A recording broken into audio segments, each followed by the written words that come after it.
Monsieur le maire, madame la sénatrice, monsieur le député, monsieur le président du conseil départemental, madame et monsieur les conseillers régionaux, mesdames et messieurs les élus, chers amis, c'est avec beaucoup de plaisir que je viens enfin participer à cette cérémonie de pose de la première pierre. Je dis enfin parce qu'avec monsieur le maire, ça fait 1 an qu'on travaille sur ce dossier.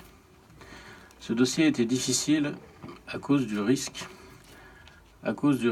ruissellement. Je ne parle pas du risque inondation, je parle du risque ruissellement. Donc c'est vrai, monsieur le maire, que le préfet a commis une circulaire au 2e trimestre 2018 qu'il a adressée aux 351 communes qui évoquent le risque ruissellement. Et c'est vrai que l'État a élevé le niveau d'exigence en matière de ruissellement.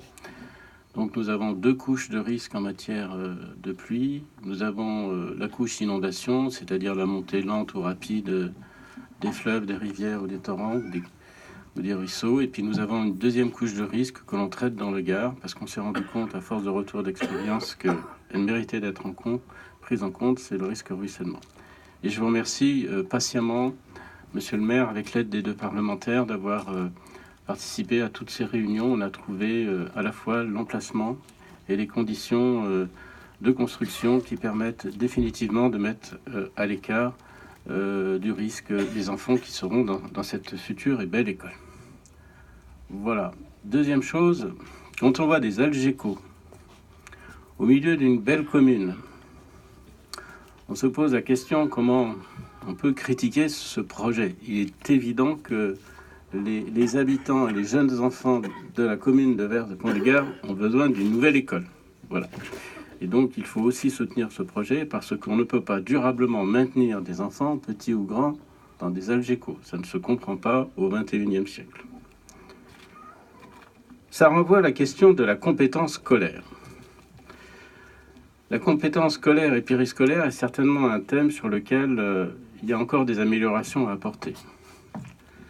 Mais ne demandez pas aux représentants de l'État en permanence de régler les rapports entre les maires, entre les élus, notamment entre l'intercommunalité et les maires. C'est une question qui relève de la décentralisation votée par les parlementaires qui sont derrière moi. Nous sommes dans un pays de droit et de liberté des collectivités locales. Sachez qu'il existe un beau territoire qui s'appelle la communauté de communes de Sommières, qui a un mode de gouvernance sur les questions scolaires qui est particulièrement abouti, enrichi, harmonieux. J'invite la presse ici présente à prendre attache avec le président de la communauté de communes de Sommières pour qu'il explique comment il arrive à concerter en permanence les élus. Sur le périscolaire aussi, c'est une vraie question. On rencontre avec le président du conseil départemental de temps en temps des difficultés pour amener les élus à se concerter, à harmoniser le financement de la compétence périscolaire. C'est une question très difficile, on a parlé avec la sénatrice.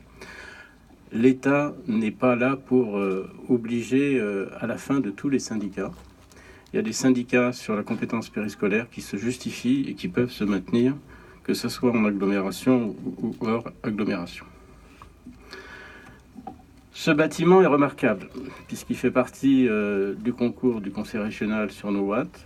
Il est remarquable parce que c'est la pierre du pont du Gard, la pierre emblématique. Il est remarquable, mais ça n'a pas été développé par l'architecte, parce que c'est un bâtiment qui va permettre de développer des solutions photovoltaïques avec de l'autoproduction d'énergie.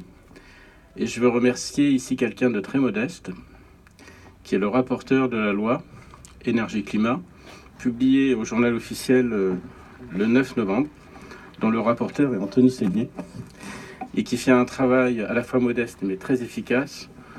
On lui doit notamment les nouvelles considérations qui vont obliger toutes les personnes de droit privé qui vont construire des parkings, on va les obliger à faire des ombrières.